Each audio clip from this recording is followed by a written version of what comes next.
ஓம் ஸ்ரீ குருபியோ நமக. ஓம் ஸ்ரீ மகா பெரியவா சரணம். ஆகஸ்ட் 22 வியாழக்கிழமை மகா சங்கடகர சதுர்த்தி. இப்போ நாம் சொல்லக்கூடிய இந்த ஒரு பொருளை பசுமாட்டுக்கோ காகத்துக்கோ உங்கள் கையால் தானமாக கொடுங்க. உங்களோட ஒட்டுமொத்த பொருளாதார பிரச்சனையும் ஒரு முடிவுக்கு வரும். அது என்ன பொருள் அப்படிங்கிறத பற்றி பார்க்கலாம். அதுக்கு முன்னாடி நம்மளோட வீடியோஸை இப்போ தான் நீங்கள் ஃபஸ்ட் டைம் பார்க்குறீங்க அப்படின்னா மறக்காமல் சப்ஸ்கிரைப் பண்ணிக்கோங்க. இது மாதிரி அப்டேட் தெரிஞ்சுக்கிறதுக்கு பக்கத்தில் இருக்கக்கூடிய நோட்டிஃபிகேஷன் பெல்லையும் கிளிக் பண்ணிக்கோங்க. இப்போ என்ன பொருளை எந்த நேரத்தில் காகத்துக்கும் பசுமாட்டுக்கும் தானமாக கொடுக்கலாம் அப்படிங்கிறத தெரிஞ்சுக்கலாம். ஆகஸ்ட் 22 வரக்கூடிய மகா சங்கடகர சதுர்த்தி அப்படிங்கிறது வியாழக்கிழமையோடு சேர்ந்து வருது. ராகு கேது தோஷத்தால் கஷ்டப்படக்கூடியவங்க, கடன் சுமையால் கஷ்டப்படக்கூடியவங்க, ஜாதகத்தில் குருவால் வரக்கூடிய பிரச்சனைகளை சரி செய்ய வேணும்னு நினைக்கிறவங்க இந்த ஒரு நாளை கட்டாயம் பயன்படுத்திக்கிட்டு விநாயகர் வழிபாட்டை செய்யணும். அதுலேயும் குறிப்பாக உங்களுக்கு கடன் சுமை இருந்து அதை சரியாகும்னு நினச்சிங்கன்னா இன்றைய தினம் மகா சங்கடகர சதுர்த்தி தினம் அன்னைக்கு கட்டாயம் நீங்கள் விநாயகர் மனதில் நினச்சி வழிபாடு செய்கிறது ரொம்ப ரொம்ப சிறப்பு. வாழ்நாள் முழுவதும் கடன் இல்லாமல் வாழணும் அப்படின்னு நினைக்கிறவங்களுக்கு விநாயகர் பெருமான மகா சங்கடகர சதுர்த்தி அன்னைக்கு இந்த முறையில் வழிபாடு செஞ்சிங்கன்னா நல்ல வழியை ஏற்படுத்துவார். வாழ்க்கையில் நீங்கள் செல்வ செழிப்பில் உயர்ந்த நிலைக்கு போகணும்னு நினைக்கிறவங்களும் உங்களுக்கு இருக்கக்கூடிய பண கஷ்டங்கள் எல்லாம் படிப்படியாக குறைந்து கடன் சுமையெல்லாம் படிப்படியாக குறைஞ்சி வருமானம் அதிகமாக உயரணும் அப்படின்னு நினைக்கிறவங்களும் மகா சங்கடகர சதுர்த்தி அன்னைக்கு விநாயகர் நினச்சி அவங்க வீட்டில் எளிமையாக பூஜை செஞ்சாலே போதும். சங்கடகர சதுர்த்தி அப்படின்னு சொன்னாலே அதுக்கு சிறந்த நேரம் மாலை நேரம்தான். ஆகஸ்ட் 22 வியாழக்கிழமை மாலை 6:15 மணிக்கு மேலே தான் சதுர்த்தி திதி ஆரம்பிக்குது. அதனால் உங்கள் வீட்டோட பூஜை அறையில் மாலை 6:30 மணிக்கு மேலேயே மகா சங்கடகர சதுர்த்தி சம்பந்தமான எல்லா விதமான பூஜைகளையும் நீங்கள் செய்யலாம். அந்த நேரத்தில் தான் உங்கள் வீடு பக்கத்தில் இருக்கக்கூடிய கோவில்கள்லையும் அபிஷேக ஆராதனைகள் நடக்கும். உங்கள் வீட்டோட பூஜை அறையை சுத்தம் பண்ணிக்கோங்க. அன்றைய தினம் விநாயகரோட திருவுருவ படத்துக்கோ சிலைக்கோ பூக்களால் அலங்காரம் செஞ்சு வச்சுருங்க. விளக்கேற்றி வச்சுடுங்க. விநாயகர் பெருமானுக்கு என்ன நைவேத்தியம் பிடிக்குமோ அதை உங்கள் கையில் செஞ்சு வைங்க.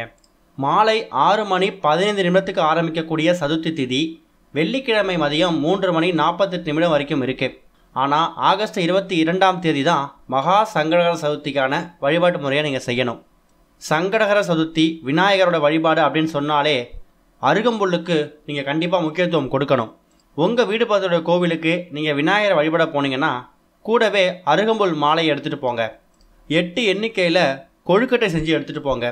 விநாயகருக்கு கொழுக்கட்டை ரொம்ப பிடிக்கும். அந்த 8 எண்ணிக்கையில் எடுத்துகிட்டு போகக்கூடிய அந்த கொழுக்கட்டையை விநாயகருக்கு முன்னாடி வச்சு படைச்சிட்டு கோவிலுக்கு வரக்கூடியவங்களுக்கு உங்கள் கையால் பிரசாதமாக கொடுங்க. உங்கள் கையால் அருகம்புல் மாலையை கட்டி எடுத்துகிட்டு போயிட்டு கோவிலில் கொடுத்தீங்கன்னா அவங்க விநாயகருக்கு அந்த அருகம்புல் மாலையை சாட்டுருவாங்க. அந்த நேரத்தில் உங்களுக்கு உங்கள் மனசுக்குள்ளே என்ன வேண்டுதல் இருக்கோ அதை மனசார விநாயகர் பெருமான்கிட்ட கேளுங்க. விநாயகரை பொறுத்த வரைக்கும் அவர் பிறந்தது அவதரித்தது என்னவோ வளர்பிறை சதுர்த்தி திதியில் தான். ஆனால் விநாயகருக்கு பிடிச்சது தேய்பிறை சதுர்த்தி. சந்திர பகவான் ஒரு முறை விநாயகர் பெருமான குண்டா இருக்காருன்னு சொல்லி உருவகேலி பண்ணிட்டாராம். இதனால கோபமான விநாயகர் சந்திரனுக்கு சாபம் கொடுத்துட்றாரு. அந்த சாபத்தை வந்து விமோச்சனம் கிடைக்கிறதுக்காகவும் சந்திர பகவான் விநாயகர்கிட்ட மன்னிப்பு கேட்குறாரு. அப்போ விநாயகர் மன்னிப்பு கொடுத்தது மட்டும் இல்லாமல் இனிமேல் என்ன வணங்கும் போது சந்திரனையும் சேர்த்து வணங்குங்க. தேய்பிறை சதுர்த்தியில் எங்கள் 2 பேரை வணங்கும் போது உங்களோட சங்கடங்கள்லாம் தீரும்னு விநாயகர் பெருமான் அவர் வாயாலே இந்த தேய்பிறை சதுர்த்தியை உருவாக்கியிருக்காரு. அப்பேற்பட்ட சக்தி வாய்ந்த தேய்பிறை சதுர்த்தி ஆவணி மாதத்தில் வருது பாருங்க. அதுதான் மகா சங்கடகர சதுர்த்தி. வருடத்தில் நீங்கள் 11 சங்கடகர சதுர்த்தி ஒரு மாதமும் வரக்கூடிய சங்கடகர சதுர்த்தியை நீங்கள் வழிபடாமல் விட்டுருந்தாலும் இந்த மகா சங்கடகர சதுர்த்தியை பயன்படுத்திக்கிட்டு ஒரே ஒரு நாள் நீங்கள் விரதம் வந்து வழிபாடு செய்யுங்க. வருடம் முழுக்க விநாயகர் வழிபட்ட பலனை நீங்கள் ஏற்படுத்திக்க முடியும். அதுபோக நீங்கள் விநாயகர் வழிபாடு செய்கிறது ஒரு பக்கம் இருந்தாலும் கோவிலுக்கு போகிறது வீட்டில் பூஜை செய்கிறதுலாம் இருந்தாலும் இப்போ நாம் சொல்லக்கூடிய இந்த ஒரு பொருளை நீங்கள் உங்கள் கையால் பசுமாட்டுக்கோ காகத்துக்கோ நீங்கள் கொடுக்க போகிறீங்க. மாலை ஒரு 6 மணிக்கு மேலே தான் பூஜை செய்ய போகிறோம். சதுர்த்தி திதி மாலையில் தான் ஆரம்பிக்குது. அப்போ இந்த பொருளை எப்போ தானமாக கொடுக்கலாம் கவலைப்பட வேணாம். ஒருவேளை வியாழக்கிழமை மாலை 6:15 மணிலேருந்து சதுர்த்தி திதி ஆரம்பிக்கிறதால அந்த நேரத்துக்கு இப்போ சொல்லக்கூடிய பொருட்களை தானமாக கொடுக்க முடிஞ்சால் கொடுங்க. இல்லையா வெள்ளிக்கிழமை மதியம் 3:48 வரைக்கும் சதுர்த்தி திதி இருக்குது. அந்த நேரத்தை பயன்படுத்தி வெள்ளிக்கிழமையில் சதுர்த்தி திதி இருக்கிற நேரத்துலையாவது இந்த பொருளை தானமாக கொடுத்துடுங்க. முதல்ல காகத்துக்கு என்ன பொருளை கொடுக்கணும் அப்படின்னு கேட்டிங்கன்னா கடலை மிட்டாய். இனிப்பான வேர்க்கடலை மிட்டாய் கடைகளில் விற்கிது பாருங்கள். 2 ரூபாய் கொடுத்து ஒரு மிட்டாய் வாங்கினா கூட போதும். ஒரே ஒரு காக்கைக்கு உங்கள் கையால் கொடுத்தாலே போதும்.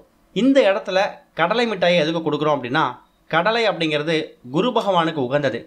நாளைய தினம் வியாழக்கிழமையில் மகா சங்கடகர சதுர்த்தி வருது இல்லையா? அதனால் வியாழக்கிழமை அப்படின்னு சொன்னாலே குரு பகவான் தான். குரு பகவானுக்கு கடலை சம்மந்தப்பட்ட கொண்டை கடலை, வேர்க்கடலை, இது மாதிரி கடலை சம்மந்தப்பட்ட எந்த நைவேத்தியம் வேணாலும் படைக்கலாம். அதே மாதிரி வேர்க்கடலையை அந்த மிட்டாயில் சேர்த்துருப்பாங்க. அடுத்ததாக இனிப்பான வெல்லம். வேர்க்கடலை மிட்டாய் சேர்க்கறதுக்கு இந்த வெல்லத்தை தான் பயன்படுத்தியிருப்பாங்க. இந்த வெல்லம் அப்படிங்கிறது சுக்கிர பகவானுக்கு உகந்தது. உங்களுக்கு வாழ்க்கையில் குரு பகவானோட அருளும் சுக்கிர பகவானோட அருளும் ஒரே நாளில் விநாயகர் பெருமானோட அருளும் கிடைக்கணும் அப்படின்னு நினைக்கிறவங்க நாளைய தினம் கட்டாயம் காகத்துக்கு ஒரே ஒரு கடலை மிட்டாயை தானமாக கொடுங்க. அடுத்ததாக பசு மாட்டுக்கு உங்கள் கையால் கோதுமையையோ கோதுமை சார்ந்த பொருளையோ, கோதுமை மாவு ஏதாவது ஒரு பொருளை பசுமாட்டை வச்சுருக்கவங்களுக்கு தானமாக கொடுத்தீங்கன்னா அதை அவங்க பசுவுக்கு உணவில் கலந்து கொடுப்பாங்க. அது ரொம்ப ரொம்ப புண்ணியம். இந்த 2 தானங்கள் மகா சங்கடகர சதுர்த்தி அன்னைக்கு நீங்கள் கட்டாயம் செய்ய வேண்டிய முக்கியமான தானங்கள். அதுபோக இப்போ நாம் சொல்லக்கூடிய இந்த சில தானங்களை நீங்கள் விருப்பப்பட்டால் செய்யலாம். அதுக்கும் நிச்சயம் உங்களுக்கு பலன் கிடைக்கும்.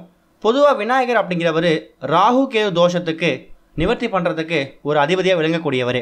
ராகு கேது தோஷம் இருக்கிறவங்க தொடர்ந்து விநாயகரை வழிபட்டு வந்தாங்கன்னா அவங்களுக்கு அந்த தோஷத்துலேருந்து, அந்த தோஷத்தோட தாக்கத்துலேருந்து ஒரு நல்ல தீர்வு கிடைக்கும்.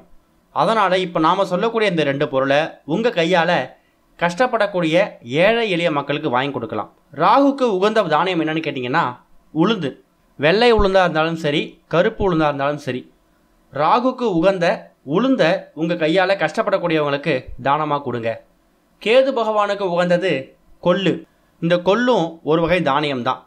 இந்த கொள்ளு அப்படிங்கிறது நாட்டு மருந்து கடைகள்லையும் கிடைக்கும், சூப்பர் மார்க்கெட்லேயும் கிடைக்கும். ஒரு 1/2 கிலோவோ 1 கிலோவோ உங்களால் எவ்வளவு முடியுதோ அந்த கொள்ளை வாங்கிட்டு வந்து கஷ்டப்படக்கூடிய ஏழை எளிய மக்களுக்கு உங்கள் கையால் கொடுங்க. இந்த 2 தானங்களை நீங்கள் விருப்பப்பட்டால் மட்டும் செய்யலாம். ஆனால் காக்கைக்கு கடலை மிட்டாயையும் பசுமாட்டுக்கு கோதுமை சார்ந்த பொருட்களையும் தானமாக கொடுக்கறதுக்கு மறந்துடாதீங்க. நாளைய தினம் மகா சங்கடகர சதுர்த்தியோட குரு பகவானோட அருள், சுக்கிர பகவானோட அருள், விநாயகர் பெருமானோட அருள், அது மட்டும் இல்லாமல் பசுமாட்டுக்கு தானமாக கொடுக்கும்போது பித்ரு சாபம், 7 ஜென்ம பாவம், தேவையில்லாத பயம், மரண பயம், யம பயம் இதெல்லாம் நீங்கிடுமா. உங்களுக்கு யாராவது கெடுதல் நினைக்கிறாங்க, செய்வினை, பில்லி, சூனியம் இது மாதிரி விஷயங்கள் உங்களுக்கு இருக்குமோன்னு ஒரு பயமாக இருந்துச்சு அப்படின்னா பசுமாட்டுக்கு ஏதாவது ஒரு பொருளை தானமாக கொடுக்கறது மூலயமா அந்த பசுமாட்டோட பார்வை உங்கள் மேலே விடுறது மூலயமா அந்த கெட்ட விஷயங்கள் எல்லாமே, தீய விஷயங்கள் எல்லாமே தெரிச்சு ஓடிடும். பசுமாடு அப்படிங்கிறது கோமாதா, மகாலட்சுமி வாசம் செய்யக்கூடிய ஒரு இடம்.